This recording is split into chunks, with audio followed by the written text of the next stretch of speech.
शुभ सकाल फ्रेंड्स। सकालटा शुरू करलाम साबु रान्ना करा दिए। এখন একটু সাবু রান্না করে নিচ্ছি। সাবুটা ভিজাতে ভুলে গেছি, তো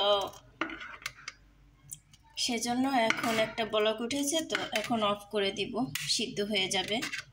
তারপরে আবার ভালো করে রান্না করে নিব। শুধু লবণ আর দুধ দিয়ে সাবুটা রান্না করি। লবণটা দেওয়া হয়নি, লবণটা দিয়ে দিই। ঢাকনা দিয়ে ঢেকে রাখি। কাব্য মাসবিলকে একটু ডিম সিদ্ধ খাইয়ে দিয়েছি, আর ডিম সিদ্ধ নয়, ডিম পোচ করে খাইয়ে দিয়েছি।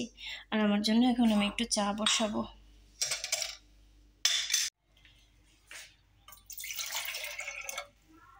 ছোট কাপ কিনেছি, চা না হলে তো বাঁচি না, কিন্তু ছোট কাপ কিনেছি এজন্য যে অল্প চা খাবো, কারণ চা খাওয়া তো ভালো অভ্যাস না, এখন করে ফেলেছি, কি করব। শুভ সকাল ফ্রেন্ডস, আসসালামু আলাইকুম, ওয়েলকাম টু মাধুরী স্টাইল। কেমন আছো তোমরা সবাই? আমি আলহামদুলিল্লাহ ভালো আছি, আশা করি তোমরা ভালো আছো।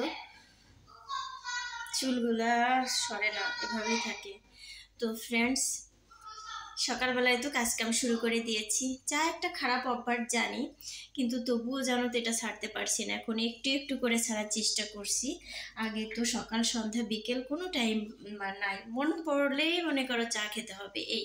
এখন সকালে একটু খাই আর রাতে নয়, মানে মাগরিবের নামাজ পড়ে কখনো খাই, অথবা আসরের নামাজ পড়ার অনেকখানি পরে খাই, অর্থাৎ মাগরিবের নামাজের একটুখানি আগে, এরকম।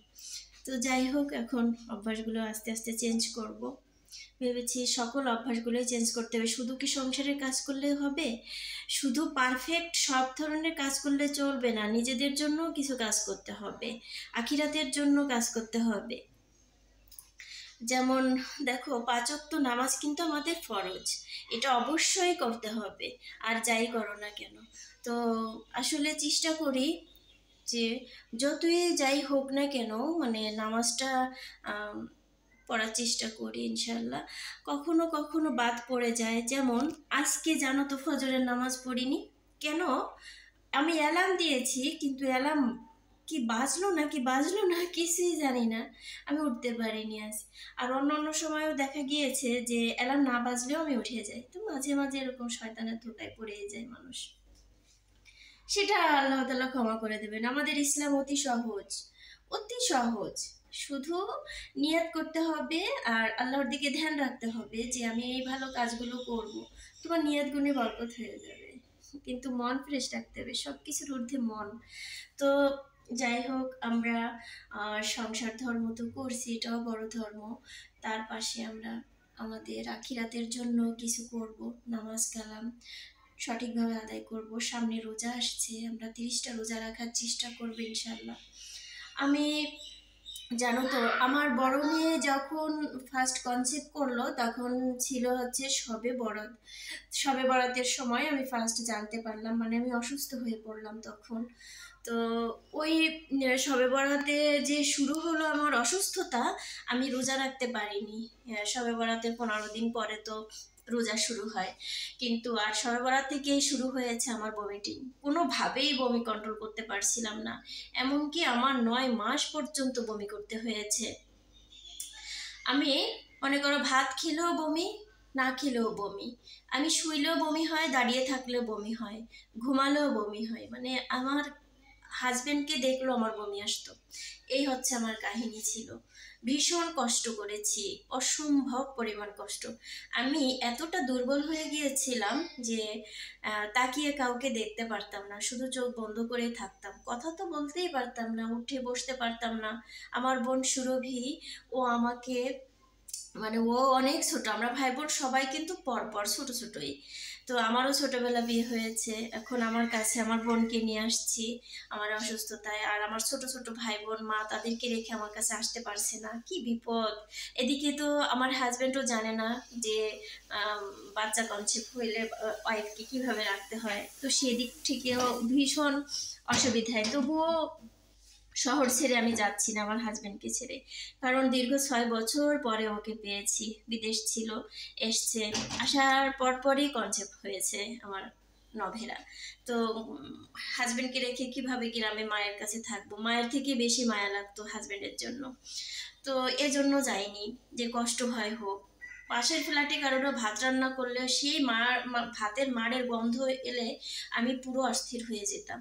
তো যাই হোক, যেটা বলতে গেছি, তো সুরভি ওরকম আমাকে টেনে টেনে, মানে হাত ধরে টেনে নিয়ে ওয়াশরুমে যেয়ে মাথায় একটু পানি ঢেলে গোসল করিয়ে মুছি টুছি নিয়ে আসতো, আবার হাত ধরে টেনে এনে আবার শোয়াই দিত। ও রান্না বান্না কিছু জানতো না, মানে এরকম। তবুও আমার বোন আমার জন্য কষ্ট করেছে। আমার এই আর কি। সেই মাসটা শুধু রোজা রাখিনি, কিন্তু তারপর থেকে আমার কখনোই কোনো রমজান মাসে রোজা রাখা মিস হয়নি, আল্লাহ তাআলার অসীম রহমতে। মাসবিল যখন হলো, তখন তখনও ও হওয়ার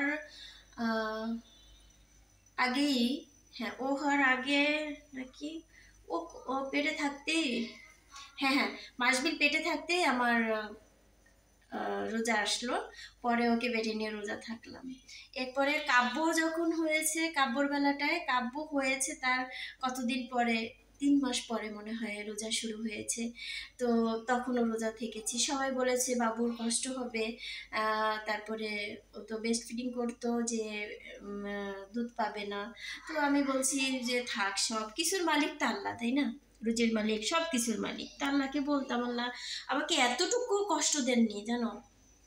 আছে না ছোট বেবি, দুধ খেলে মায়ের কষ্ট হবে, পানি তৃষ্ণা, এটা ওটা কোনো কিছুই হয়নি, একদম সুস্থ থেকেছি। তো এরকম নিয়াত করলে সব কিছুই হয়।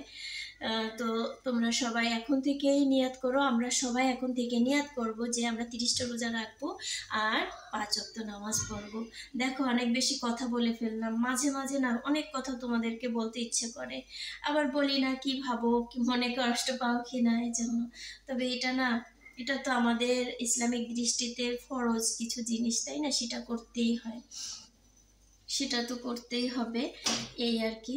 তো চলো চা পাতি দিয়ে দেই, চা বানাচ্ছি। সকালবেলা অনেক কথা বলে ফেললাম, বলার শেষ হয় না, জানো তো, মনে চায় আরো বলি আরো বলি, সময় পাই না। সত্যি কথা, তোমাদের সাথে কাজ করি, তোমাদেরকে নিয়ে, তবুও তোমাদেরকে মন খুলে অনেক কথাই বলতে পারি। দেখো ছোলাটা বের করেছি, ভিজাতে ভুলে গিয়েছি। এই ছোলা ছাড়া আমার ছেলে রুটি খেতে পারে না। ছোলার ডাল, আলু ভাজি, ছোলার ডাল করে দিলে, আবার কখনো আলু ভাজি করে দিলে সুন্দর রুটি খায়। তো চলো ফ্রেন্ডস, চা পাতা দিয়ে দিই, চা বানাই। আমার চা পাতাটা জানো তো 1 চামচ দেওয়া লাগে না, তাতে সুন্দর কালার হয়, কড়া একটা ঘ্রাণ হয়। তো চাটা হচ্ছে হোক।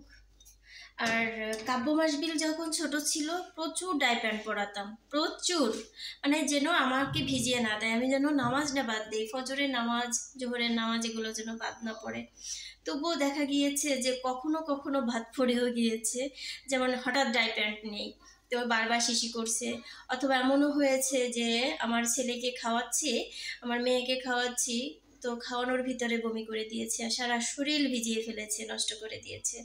তো আবারও পরিষ্কার করেছি, তো আবারও দেখা গিয়েছে যে কোনো না কোনোভাবে আবার আমি অপবিত্র হয়ে গিয়েছি। তবুও মানে এই চেষ্টা করেছি ড্রেস চেঞ্জ করে নিজে পবিত্র হয়ে নামাজ পড়তে, তারপরেও অনেক নামাজ বাদ পড়ে গিয়েছে, কাজা হয়ে গিয়েছে। তো এই আর কি, কিন্তু তবুও তো নিয়ত ছিল যে আল্লাহ আমি আপনার ইবাদত করব। তো দেখো ফ্রেন্ডস, সাবুটা আমার সিদ্ধ হয়ে গিয়েছে। এইটা যদি অফ না করতাম, এখন জালটা দেখো অফ করে আছে এখনো, তো কি হতো, দুধটা শুকিয়ে যেত, ভিতরে এটা টাইট হয়ে থাকতো, সিদ্ধ হতো না। কিন্তু তোমরা দেখো, সাবু যদি বাচ্চা এখনো ছোট থাকে তাদেরকে যদি খাওয়াও বা মুরব্বিদের খাওয়াও, তাহলে কি করবে, সাবু ভিজাতে ভুলে গেলে অসুবিধে নেই, এই দুধের ভিতরে দিয়ে তুমি একটু বলক আসা অপেক্ষায় থাকবে, না হয় গরম হলেই হবে। গরম হইলে তুমি জালটা অফ করে দেবে, আর হালকা গরম হওয়ার পরে না চুলা অফ করে দিলে দুধ, সে দুধটা কেটে যাওয়ার সম্ভাবনা থাকে, এজন্য বলক ওঠাই ভালো। তো বলক উঠে গেলে তারপরে অফ করে দেবে, এরপরে দেখবে যে সিদ্ধ হয়ে গিয়েছে। 10-5 মিনিট পরেই দেখবে যে একদম সিদ্ধ। এখন আমি ঝালটা অন করে দিই। কাব্বু মাসবিল খাবে, 10টা বেজে গিয়েছে। আজকে ওদের স্কুল নেই, ভোরে উঠেছে মাসবিল, আরবি পড়তে গিয়েছে। তো বলছে মাম্মি আমাকে রেডি করো। তো রেডি করানোর আগে আবার আমি দেখি যে ওদের ফ্ল্যাগ টানানো আছে কি না, পতাকা। তো দেখলাম যে না, ফ্ল্যাগ নেই। তারপরে আবার বাচ্চারাও কেউ যাচ্ছে না, এই আন্দাজ করে নিয়েছি হয়তো বন্ধ আজকে। ফ্রেন্ডস, চা বানিয়ে নিয়ে রুমে চলে এলাম। দুই ভাই বোন খেলা করে। দুই ভাই বোন এখন সকালবেলা খেলা করছে। এখন সকালে কেউ খেলা করে বলো? চা বানিয়ে নিয়ে রুমে আসছে। হ্যাঁ যা। ফ্রেন্ডস, দেখো আমার ওয়ালে কি সুন্দর দৃশ্য, আমার ছেলে আমার মেয়ে এঁকেছে। আমার এত ভালো লাগে। উফ, একদিন জানো তো এই লেখাগুলো থাকবে না, ওরা ছোট আছে তাই এখনো কালার করছি না, কিন্তু চিরদিন আমার এই ভিডিওগুলো থেকে যাবে। আমি আসলে কি ইউটিউব থেকে কি পেলাম সেটা বড় কথা নয়, আমি এখানে আমার প্রতিদিনের যে অ্যাক্টিভিটিসগুলো সেগুলো সব রেখে দিতে পারছি, সেটাই সবচেয়ে বড় কথা। একটা দিন আমি দেখব, একটা সময় যখন ভীষণই মিস করব, কারণ ছেলেমেয়েরা সবসময় এক জায়গায় থাকবে না, পড়াশোনার খাতিরে হোক, চাকরির জন্য হোক, বিভিন্ন দেশে তার কপাল অনুযায়ী এক এক জায়গায় প্রতিষ্ঠিত হবে, তাই না? তো বুড়ো বুড়ি একদিন হয়ে যাব, সেদিন তো একা হয়ে যাব, এত ব্যস্ত থাকবে না। যেমন দেখো মাসবিল এখন এই 7 বছর বয়স, এই গতকাল হচ্ছে ওর মানে পটি করে ওয়াশ করা শিখেছে। তো আমি তবুও আমার কাছে মনে হয় যে না থাক, আরও 2-1 বছর যাক, আমি একটু পরিষ্কার করে দেই, আমি একটু সব নিজে হাতে করে দেই। যেমন বিরাস করতে চাই, দেই না, আমি নিজে করে দেই। খাইতে চাই একা হাতে, তাও দেই না, আমি নিজেই করি। কারণ কি, আরও একটু বড় হলে না, আর তো একবার হাতছাড়া হয়ে গেলে তো আর কখনো এটা করব না, করা হবেই না। তো এজন্য আমি কোনো কিছুই এত তাড়াতাড়ি বাদ দিয়ে দিতে চাই না। আমি খুব বেশি এনজয় করি। হ্যাঁ, আমার অনেক কষ্ট হয়, কারণ একার সংসার, গ্রামের সংসার জানোই তো, শহরের মতো থাকি, আবার গ্রামের মতো অনেক কিছু পুষি থাকি। যেমন হাঁস মোরগ সব কিছু, গ্রাম্য ভাবও আছে, শহরের ভাবও আছে, তা দুটো মেনটেন করা কিন্তু ভীষণই কষ্ট, সত্যি কথা। আর যেহেতু আমার সিজার বেবি, আর যেহেতু আমার বেবি দুটাই পরপর হয়েছে, মানে করো যে কতদিনের ওরা ছোট বড়, 18 মাসের, 18 মাসের ছোট বড় ওরা দুজন। তো এই ছোট বেবি নিয়ে, কাঁচা সেলাই সব কিছু নিয়ে আমি একার হাতে সংসার সামলিয়েছি। আবার নভেরা তো পড়াশোনায় অমনোযোগী, উল্টাপাল্টা করে, কথা শুনে না, সেগুলো সামলানো। স্বামীও তো অবুঝ থাকে, তাই না? স্বামীরাও কিন্তু অনেক উল্টাপাল্টা করে, তো সেগুলো সামলানো। উল্টাপাল্টা বলতে কি, বুঝে না আর কি অনেক কিছু, সেটা। স্বামীর বড় যতই স্ত্রী হোক না কেন, তবুও কিন্তু স্ত্রী অনেক কিছু বুঝে ফেলে। তো যাই হোক, সেইভাবে সব কিছু সামলিয়ে, সংসার সামলিয়ে, তবুও বাচ্চাদেরকে পারফেক্ট যত্ন করেছি আমি, পারফেক্টভাবে ওদেরকে পালন করেছি, এখনও করি। তো এখনও আমি মনে করো যে মন ভরেনি আমার। আমি চাই আরও আরও অনেক বছর এরকমেরই করব। আমি চাই না ওরা খুব তাড়াতাড়ি বড় হয়ে যাক। ফ্রেন্ডস, কবুতরে খাবার খাচ্ছে, দুটো ট্রেতে দিয়েছি, ওটাটা শেষ, এখন এটা খাচ্ছে।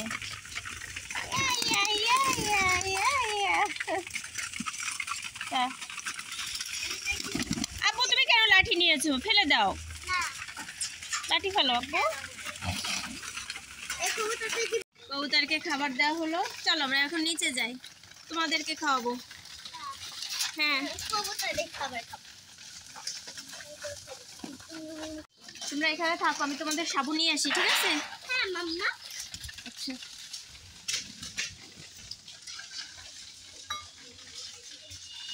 এই ভালো লাগাটুকুই আমার কষ্টের সব ম্লান করে দেয়।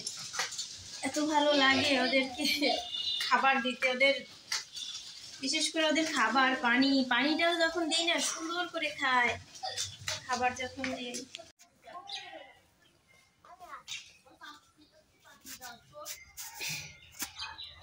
বসে বসে ফেলে ফেলে গরম পানি দিলে জানো তো অতি সহজ। পোড়াই নিয়েছি পরিষ্কার।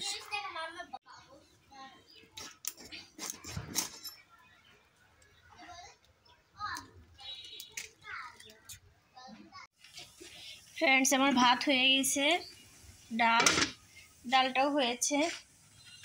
এখন ডালে আমি ফোড়ন দিয়ে দিচ্ছি, দিলাম জিরা, 2টা জিরা দিয়ে তারপরে এখন পেঁয়াজটা দিয়েছি। আমি পেঁয়াজ দিয়ে ডাল ফোড়ন দিই না, কিন্তু আজকে রসুন নাই, রসুনের ডাল ফোড়ন দিই।